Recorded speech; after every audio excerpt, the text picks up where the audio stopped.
ได้เลยโอ้ยนี่ออกโซเชียลเลยไลฟ์ไลฟ์ไลฟ์ผ่านไลฟ์ที่เราเนี่ยออกโซเชียลเลยจะได้ชดเด้อยายับ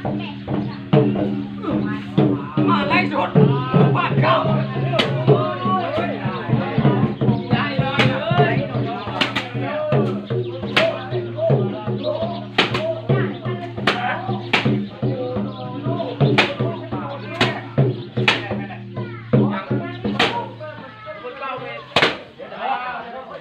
นั่งมึงผมจะออกโซเชียลบ่